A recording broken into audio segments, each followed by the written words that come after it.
kami rasakan pagi ini, dapat kami terus nikmati dalam kehidupan kami, khususnya di hari yang baru yang kami akan lalui bersama-sama di hari ini, Tuhan. Kami mohon kebaikan Tuhan, kami mohon kemurahan Tuhan melawat kami, sehingga pagi ini kami beroleh kekuatan yang baru, stamina iman yang baru, bahkan petunjuk-petunjuk Tuhan yang baru dalam kehidupan kami. Terima kasih Bapa di surga. Biar Engkau menolong kami, memberkati kami.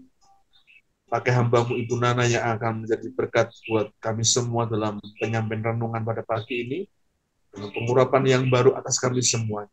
Kami berdoa mengucap syukur. Dalam nama Yesus kami berdoa, haleluya. Amin. Pagi ini kebenaran firman Tuhan akan disampaikan oleh Ibu Nana. Waktu dan tempat saya persilakan. Selamat pagi Bapak Ibu Saudara yang terkasih di dalam Tuhan. Mari kita membuka kitab kita. Kita buka di Yohanes 11 ayat 1 sampai 44. Yohanes 11 ayat 1 sampai 44. Tapi kita akan membacanya dari ayat 1 sampai 15. Yohanes 11 ayat 1 sampai 15. Judulnya Lazarus dibangkitkan. Ada seorang yang sedang sakit, namanya Lazarus. Ia tinggal di Betania, kampung Maria dan adiknya Marta. Maria ialah perempuan yang pernah meminyaki kaki Tuhan dengan minyak mur dan menyekanya dengan rambutnya. Dan Lazarus yang sakit itu adalah saudaranya. Kedua perempuan itu mengirim kabar kepada Yesus. Tuhan, dia yang engkau kasihi sakit. Ketika Yesus mendengar kabar itu, ia berkata, penyakit itu tidak akan membawa kematian, tetapi akan menyatakan kemuliaan Allah. Sebab oleh penyakit itu, anak Allah akan dimuliakan. Yesus memang mengasihi Marta dan kakaknya dan Lazarus. Namun setelah didengarnya bahwa Lazarus sakit, ia sengaja tinggal 2 hari lagi di tempat di mana ia berada. Tetapi sesudah itu ia berkata kepada murid-muridnya, mari kita kembali lagi ke Yudea. Murid-murid itu berkata kepadanya, Rabi, baru-baru ini orang-orang Yahudi mencoba melempari engkau. Masih maukah engkau kembali ke sana? Jawab Yesus, bukankah ada 12 jam dalam satu hari? Siapa yang berjalan pada siang hari, kakinya tidak terantuk, karena ia melihat terang dunia ini. Tetapi jikalau seorang berjalan pada malam hari, kakinya terantuk, karena terang tidak ada di dalam dirinya. Demikianlah perkataannya, dan sesudah itu ia berkata kepada mereka, Lazarus saudara kita telah tertidur, tetapi aku pergi ke sana untuk membangunkan dia dari tidurnya. Maka kata murid-murid itu kepadanya, Tuhan, jikalau ia tertidur, ia akan sembuh. Tetapi maksud Yesus ialah tertidur dalam arti mati. Sedangkan sangka mereka, Yesus berkata tentang tertidur dalam arti biasa.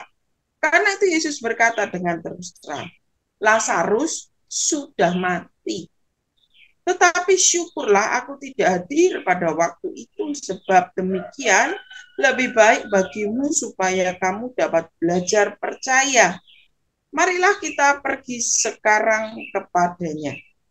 Firman Tuhan pagi ini saya beri judul Tetaplah Percaya. Nah, Bapak Ibu Saudara yang terkasih di dalam Tuhan, apakah Bapak Ibu Saudara pernah mengalami keadaan di mana kita itu sudah berdoa dengan sungguh-sungguh, tetapi ternyata yang terjadi adalah di luar dugaan kita. Tidak seperti yang kita doakan, malah keadaan itu buruk adanya menurut kita. Pernah kan? Mungkin pernah ya. Nah, keadaan itu yang tidak baik itu bahkan cukup membuat kita merasa ragu dengan Tuhan, bingung dengan Tuhan. Loh, aku tuh sudah meminta, tapi kenapa Tuhan tidak menjawab? Padahal Tuhan tahu keadaanku. Sehingga kita berpikir menjadi ragu dengan Tuhan. Di sini ya dimulai dengan cerita bahwa Maria, Marta, Lazarus yang tinggal di Betania. Lazarus sebagai satu-satunya laki-laki, tulang punggung dalam keluarga itu sakit. Maria dan Marta yang hanya mempunyai satu saudara laki-laki, mereka segera memberitahu, mengabari Yesus bahwa Lazarus sakit. Pikir mereka, Lazarus ini akan dapat tertolong karena Yesus akan segera datang setelah mendengar kabar dari mereka.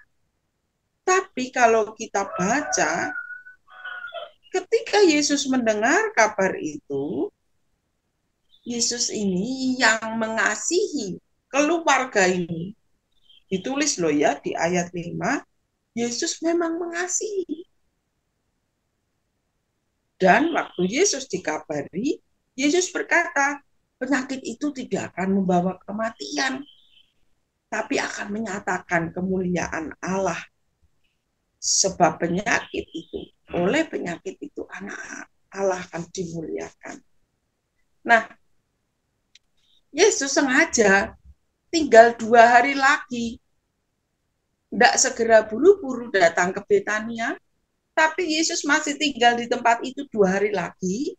Baru setelah 2 hari Yesus pergi ke sana. Saya tidak tahu pastinya jaraknya dari tempat Yesus itu ke Betania berapa. Tapi mungkin cukup jauh.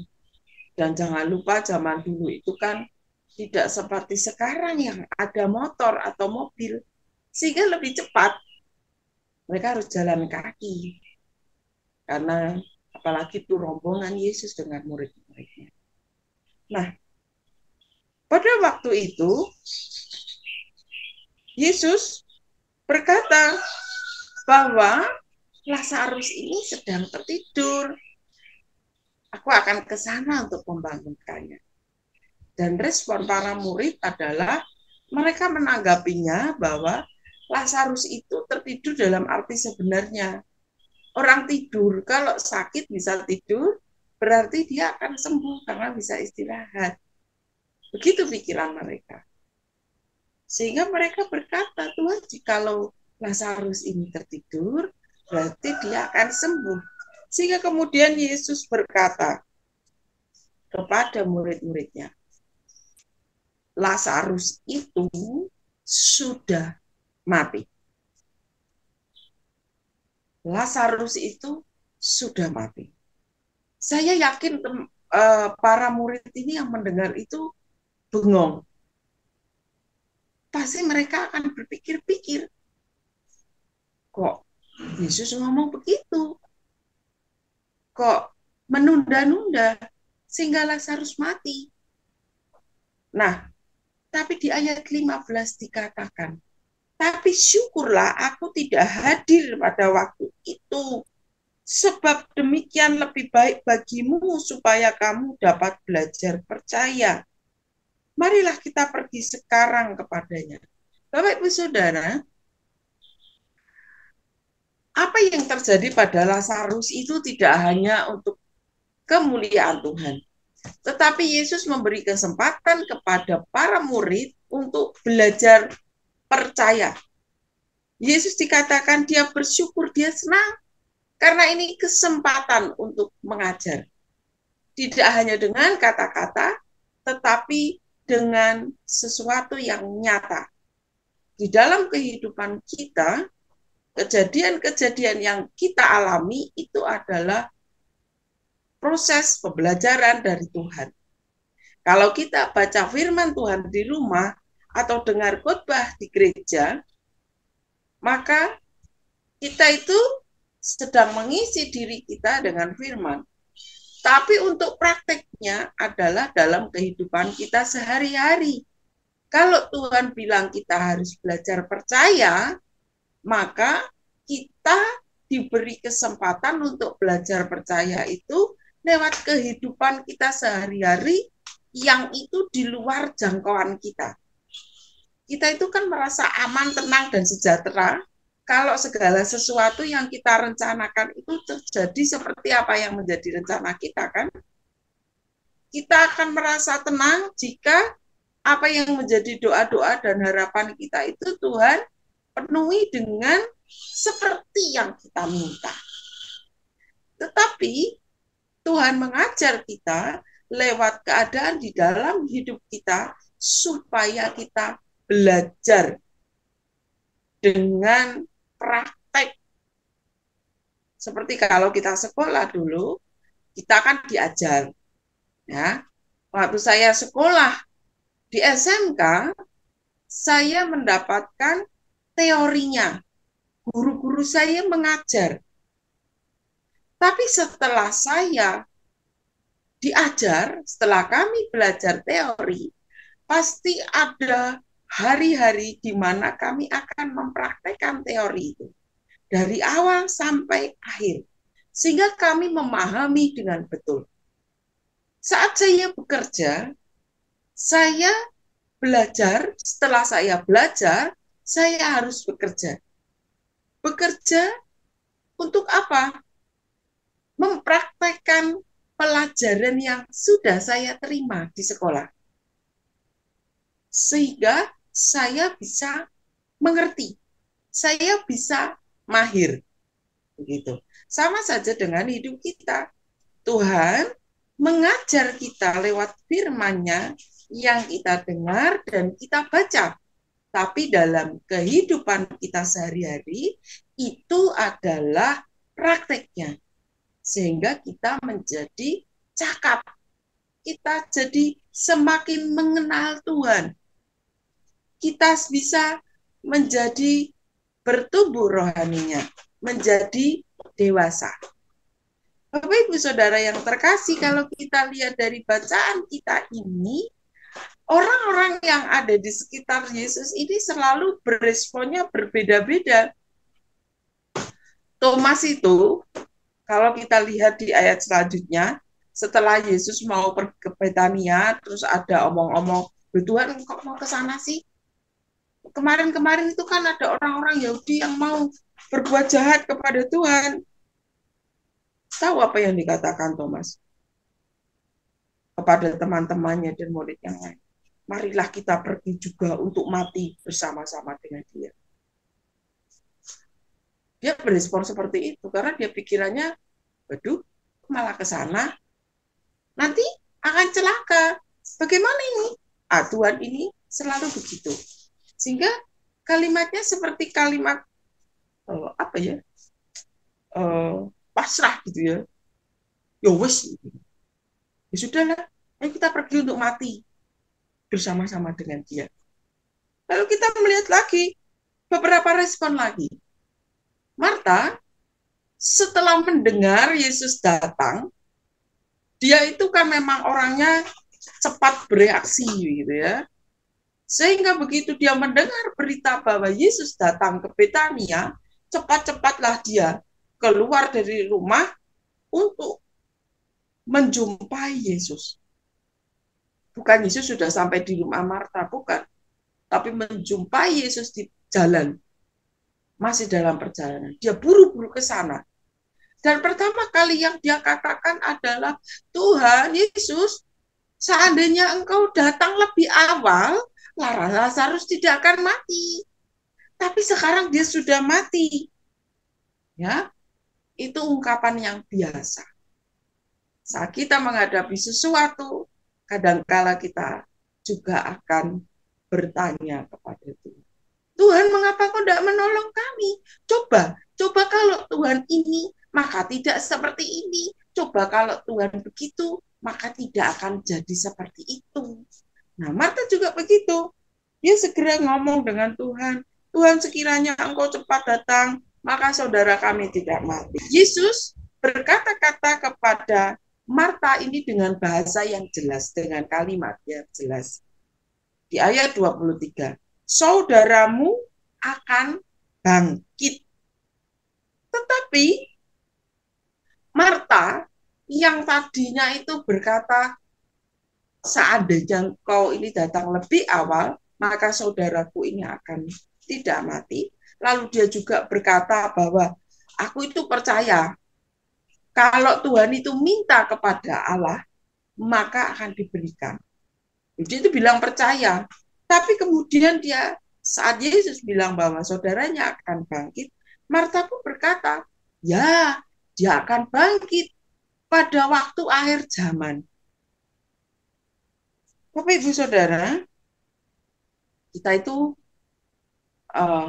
punya respon yang berbeda-beda saat suatu keadaan terjadi. Sama seperti keadaan waktu itu. Thomas berespon berbeda. Marta juga berespon berbeda. Dikasih tahu, dia juga belum paham. Sehingga dia menangkapnya ya menurut dia pikirkan. Bukan belajar untuk memberi kesempatan untuk dia memahami maksudnya Tuhan. Sampai Tuhan berkata, dan setiap orang yang hidup dan yang percaya kepadaku tidak akan mati selama-lamanya. Percayakah engkau akan hal itu? Baru Marta jawab, ya Tuhan, aku percaya bahwa engkau lah Mesias, anak Allah yang hidup. Dia yang akan datang ke dalam dunia. Lalu habis itu dia cepat-cepat pulang, memberitahu Maria dan berkata, bisiki dia, guru sudah datang. Maria pun berespon berbeda. Dia juga keluar sambil menangis. Kalau kita lihat ya dari cerita-cerita sebelumnya, Maria itu selalu menangis. Responnya dengan perasaan saja. Kalau Marta itu model orang yang bereaksi dengan cepat, tak-tak begitu ya. Kalau Maria, dia lebih mengutamakan perasaannya. Sehingga dia saat ketemu Yesus, dia menangis. Dan perkataannya juga hampir mirip dengan Marta. Sekiranya Tuhan datang lebih awal, Lazarus tidak akan mati. Tapi ingat, Yesus ini mengasihi keluarga ini.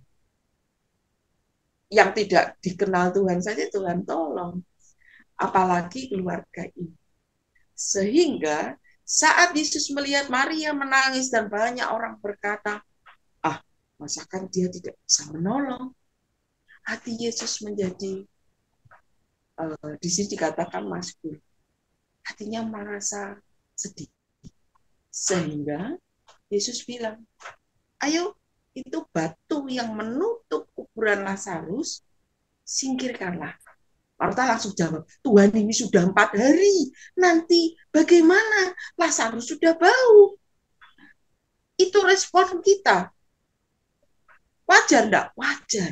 Di dalam hidup kita, saya seperti bilang tadi, setiap ada keadaan, respon setiap orang itu berbeda-beda. Menurut pengertiannya, menurut pikirannya, dan itu wajar. Tuhan tidak menyalahkan akan keadaan-keadaan itu. Maka itu Bapak Ibu Saudara, jika di dalam komunitas kita ada sesuatu masalah dan tiap orang menanggapinya, melihatnya berbeda, kita tidak perlu memperdebatkan hal itu. Tidak perlu mengatakan orang itu bodoh, orang itu kurang iman, kurang berdoa, dan lain sebagainya. Tidak. Tetapi memang itulah manusia ya seperti itu. Kita sedang belajar untuk memahami Tuhan. Sehingga kita memiliki respon yang berbeda-beda. Nah, kalau kita di dalam berkomunitas menghadapi hal-hal seperti itu, kita harus menerimanya dengan lapang dada. Melihat itu sebagai suatu yang memang biasa manusia itu seperti itu. Seperti Yesus saat melihat respon dari orang-orang dalam peristiwa ini. Dan apa yang terjadi? Bapak Ibu Saudara, dari awal sudah dikatakan oleh Yesus bahwa kejadian ini untuk menyatakan kemuliaan Tuhan. Bahwa kejadian ini adalah waktu di mana para murid dan orang-orang yang bersama Yesus ini akan belajar untuk percaya meskipun keadaannya diizinkan Tuhan untuk membuat mereka menjadi tidak percaya. Karena itu Bapak Ibu Saudara yang terkasih di dalam Tuhan, apapun yang kita alami dalam hidup kita, tetaplah percaya. Meskipun apa yang kita lihat di hadapan kita tidak seperti apa yang kita bayangkan dan pikirkan atau apa yang kita doakan, kita harap-harapkan, kita sungguh-sungguh berdoa, tapi kok Tuhan tidak memberikan seperti apa yang kita harapkan. Jangan buru-buru kecewa, jangan buru-buru tidak percaya, tetapi dekat-dekatlah dengan Tuhan. Cari kehendaknya Tuhan. Dan berilah waktu serta kesempatan untuk Tuhan melakukan pekerjaannya bagi kita yang dikasihinya. Sehingga kita akan melihat, oh Tuhan memang sungguh-sungguh Tuhan yang dapat dipercaya. Karena itu, mari kita tetap percaya.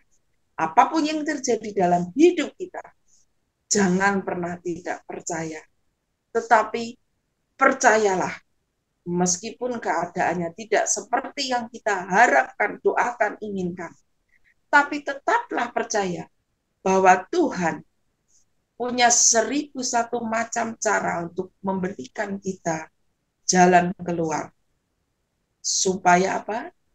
Namanya dipermuliakan, dan kita sendiri anak-anaknya akan semakin bertumbuh secara rohani, semakin dewasa di dalam Tuhan. Amin.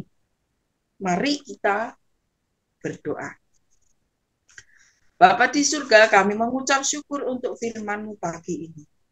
Engkau mengingatkan kami, kalaupun keadaan tidak seperti yang kami harapkan, itu bukan berarti Engkau tidak mengasihi kami. Justru keadaan-keadaan yang tidak kami harapkan yang Tuhan izinkan terjadi, itu adalah bagian dari rencana dan kesempatan yang Tuhan berikan kepada kami, supaya kami belajar untuk percaya, supaya kami belajar untuk mengenal Engkau lebih dalam lagi. Dan supaya apa yang terjadi itu nanti pada akhirnya menyatakan kemuliaan Tuhan. Terima kasih Tuhan. Apapun pergumulan kami saat-saat ini, masalah ekonomi, masalah kesehatan mungkin yang tidak sedang dalam keadaan baik, atau hubungan satu dengan yang lain yang membuat kami susah, padahal kami sudah berdoa lama supaya selesai, tapi ternyata tidak kunjung selesai. Tuhan, kami mau menyerahkan itu semua ke dalam tangan-Mu. Kami mau Tuhan, untuk mengalami pertolongan Tuhan pada waktunya. Kami memberi kesempatan ya Bapa, supaya kami pun belajar untuk tetap percaya kepada Engkau dari setiap peristiwa yang kami alami dalam hidup kami ini. Terima kasih Tuhan, karena Engkau sungguh baik dalam hidup kami. Kami berdoa Tuhan, Engkau memberkati kami semua. Engkau memberkati usaha pekerjaan kami, supaya Tuhan Engkau menolong, menyertai, sehingga apa yang kami kerjakan dan kami usahakan saat-saat ini untuk kami mencari uang, Tuhan memberkatinya sehingga kami tidak berkekurangan. Kalau kami ada masalah dan kami merasa itu jalan buntu, Tuhan juga membuka jalan sehingga kami dapat melaluinya dan kami mengalami kelegaan. Biarlah mata hati kami terbuka akan pertolongan-pertolongan Tuhan.